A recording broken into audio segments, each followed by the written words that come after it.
സെന്തിൽ ബാലാജി അവിടെ മാധ്യമങ്ങളെ കാണുന്നുണ്ട്. കരൂരിലെ DMKയുടെ പ്രധാനപ്പെട്ട നേതാവ്, മുൻ മന്ത്രി, അദ്ദേഹം ഇതിൽ ആശുപത്രിയിൽ നിന്നുള്ള വിവരങ്ങൾ മാധ്യമങ്ങളുമായി പങ്കുവയ്ക്കുകയാണ്.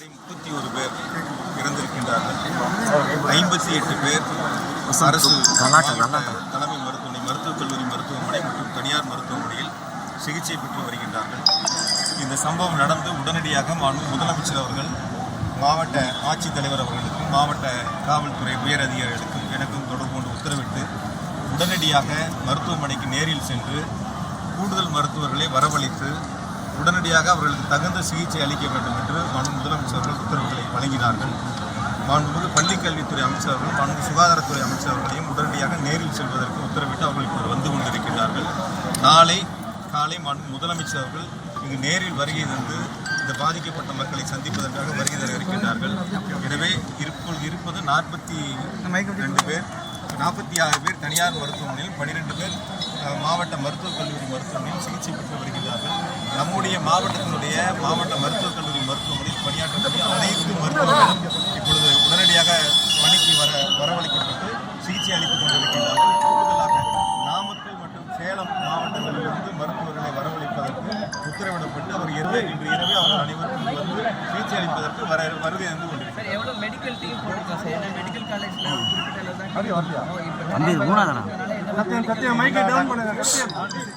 எல்லா டாக்டர்ஸும் இப்போ டியூட்டிக்கு வந்துட்டாங்க.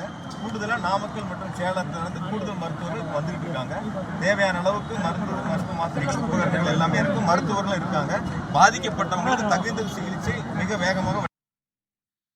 സെന്തിൽ ബാലാജി മാധ്യമങ്ങളെ കാണുകയായിരുന്നു. ഈ അപകടമുണ്ടായതിന് തൊട്ടു പിന്നാലെ സെന്തിൽ ബാലാജി ആശുപത്രിയിലേക്ക് എത്തിയിരുന്നു. കരൂരിലെ DMKയുടെ പ്രധാനപ്പെട്ട നേതാവ് കൂടിയാണ്. ആ മേഖലയിലെ ഏറ്റവും പ്രധാനപ്പെട്ട നേതാവ്, മുൻ മന്ത്രി, അവിടെ വലിയ സ്വാധീനമുള്ള ആൾ കൂടിയാണ് അദ്ദേഹം. ഈ അപകടം നടന്നതിന് തൊട്ടു പിന്നാലെ അവിടേക്ക് എത്തി മുഖ്യമന്ത്രിയുമായി സംസാരിച്ചിരുന്നു എന്ന് അദ്ദേഹം അറിയിക്കുകയാണ്. നാളെ മുഖ്യമന്ത്രി അവിടേക്ക് എത്തുന്നുണ്ട്. 58 പേർ വിവിധ ആശുപത്രികളിൽ ഇപ്പോഴും ചികിത്സയിലുണ്ട്. അതിൽ തന്നെ പലരുടെയും നില ഗുരുതരമാണ് എന്ന് സെന്തിൽ ബാലാജി പറയുന്നുണ്ട്.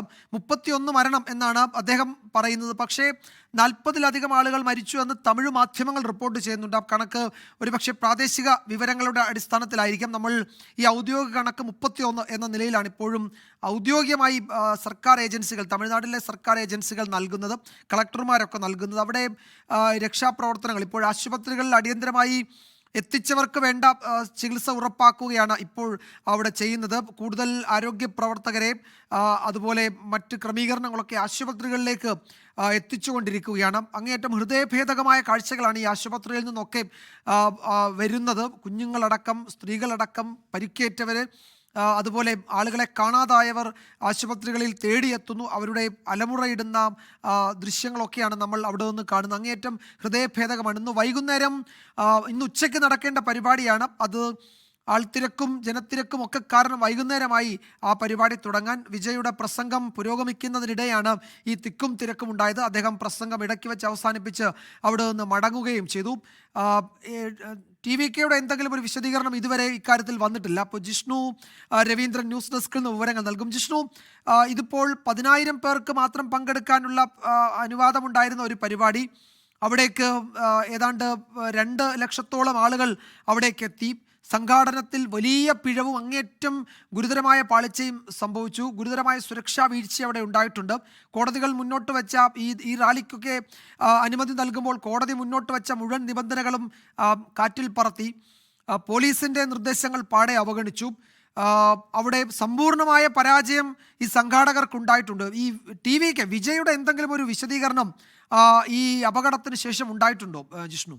വിജയകുമാർ, വിജയുടെ ഭാഗത്തു നിന്നോ TVK രാഷ്ട്രീയ പാർട്ടിയുടെ ഭാഗത്തു നിന്നോ പ്രത്യേകിച്ച് എന്തെങ്കിലും വിശദീകരണം ഇതുവരെ പുറത്തു വന്നിട്ടില്ല. എന്നാൽ ഈ കഴിഞ്ഞ 25-ാം തീയതി 2 ദിവസം മുമ്പ് പോലീസിന് നൽകിയ TVK നൽകിയ ലെറ്റർ പാഡിൽ നൽകിയ ഒരു കുറിപ്പ് നമുക്ക് പുറത്തു വന്നിട്ടുണ്ട്. അത് അവർ നൽകിയൊരു വിശദീകരണമാണ്. അതായത് ഈ പരിപാടിയിൽ നമ്മൾ 1,20,000 ചതുരശ്ര അടി വിസ്തീർണമുള്ള ഒരു സ്ഥലത്താണ് ഇത് സംഘടിപ്പിക്കപ്പെടുന്നത്. അവിടെ 60,000 പേർക്ക് ഇരിക്കാനുള്ള സൗകര്യമുണ്ട്. എന്നാൽ 10,000 പേരെ മാത്രമേ ഞങ്ങൾ പ്രതീക്ഷിക്കുന്നുള്ളൂ എന്നാണ് TVK പോലീസിനെ അറിയിച്ചത്. പക്ഷെ അത് തന്നെ എന്തടിസ്ഥാനത്തിലുള്ള കണക്കുകൂട്ടലായിരുന്നു എന്നാണ് നമ്മളിപ്പോൾ അത്ഭുതപ്പെടുന്നത്. ലോകത്തെവിടെയായാലും ഏത് സമയത്തും 24 വാർത്തകളും ഓഗ്മെന്റഡ് റിയാലിറ്റി പാക്കേജുകളും എക്സ്പ്ലെയിനറുകളും വിശദമായി കാണാൻ ഞങ്ങളുടെ YouTube ചാനൽ നിങ്ങൾക്ക് സബ്സ്ക്രൈബ് ചെയ്യാം.